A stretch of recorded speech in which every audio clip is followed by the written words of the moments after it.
guys, welcome back to the channel where I cover missing persons, unsolved cases, crime news, and more. Yesterday, Carol Cote, and I'm hearing the news pronounce her last name in a couple different ways, so I think it's Cote, but they're saying Cote. Either way, she is one of the co-defendants in the racketeering case against former Osceola County Sheriff Marcos Lopez.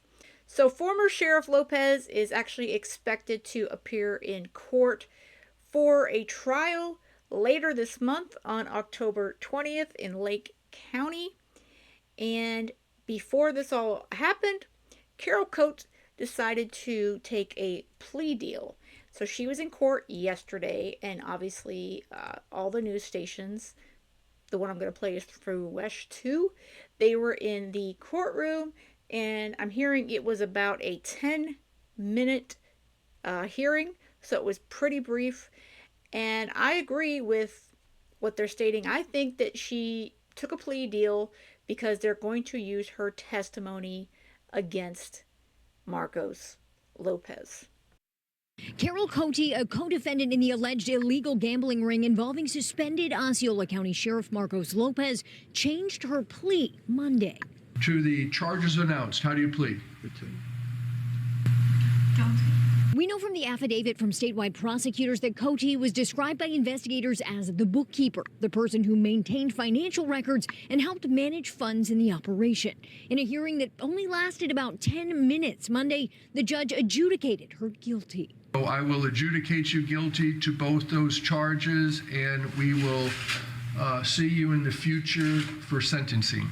While statewide prosecutors and Cote's attorney confirmed in court an agreement had been reached, the specifics of that agreement were never shared. The reason sentencing is being held for a later date could be for two reasons, according to criminal defense attorney Jose Rivas. I think that this guy is correct. Obviously, he's an attorney, so he knows his stuff. But definitely they want to check her history.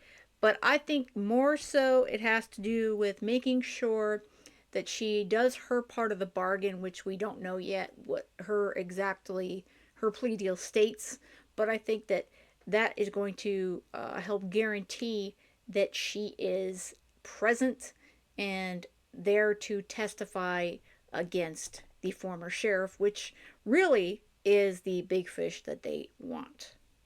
Who isn't involved with this case. He says one could be because they need to do a pre-sentencing investigation, which is like a report that gives a recommendation to the state. And number two is because they need something from her. In this particular case, if they need her to cooperate or give some substantial assistance, they do not want to sentence her yet. What they want her is to say, listen, we're going to give you a deal off the table, but we're going to set off the sentencing. And if you help us and you cooperate with us, then we'll adjust the sentencing. Rivas said if Cote had been sentenced today, it could be harder to get her to return to court and potentially testify against her other co-defendants. Rivas says Cote's cooperation could also be used to convince those co-defendants to cooperate too. And they're going to turn around to the other attorneys. They're going to say, hey, listen, this co-defendant, she already entered a guilty plea. She's ready to testify against your client if you don't cut a deal. And I honestly believe that there will be others that will want a plea deal. And I think that they will probably offer it to them.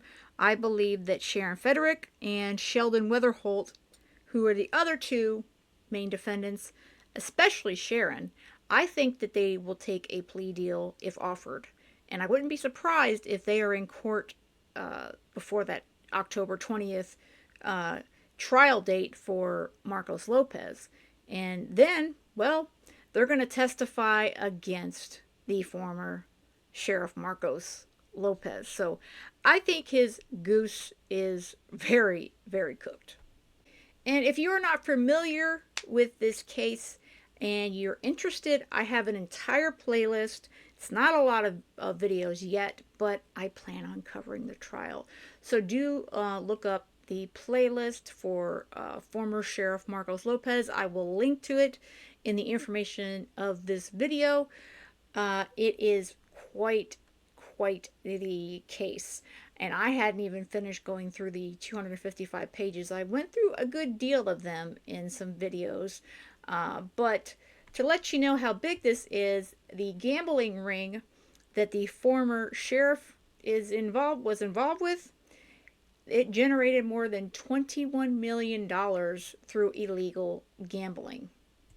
And Marcos Lopez, well, he was taking that money to benefit himself and to benefit, well, his election and re-election campaigns. So honestly, I have zero compassion for him and even his estranged wife there. But again, this is quite a racketeering illegal gambling operation that was really run by one gentleman who they call Krishna Dakarian. His name was known as Chris. He was the main leader of the operation, and then he was able to get Marcos Lopez, the former sheriff of Osceola County, in his back pocket, basically, and lots of money passing hands through this operation. And then, as I stated it in the piece from Wesh 2, Carol Coate was the bookkeeper. She dealt with the financial records and managing the funds. And then, as far as the other two, which I mentioned, and I believe that they're going to take plea deals if they offer them. Sharon Frederick, she was the business manager, and she was the main role through the laundering portions of the operation. And then Sheldon Weatherholt, he was the one who would get the property leases and utilities for all these operations.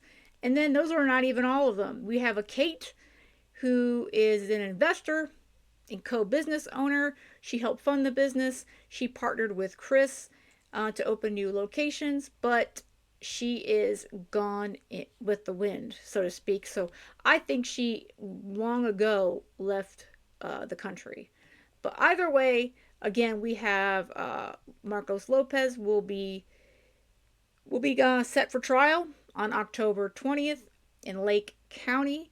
I don't know yet if it's going to be live stream, but I'm going to think that it probably will. So I will definitely be covering it here if that is the case. All right, guys, that's all I've got for this one. I hope you have a great rest of the day. And most of all, stay safe.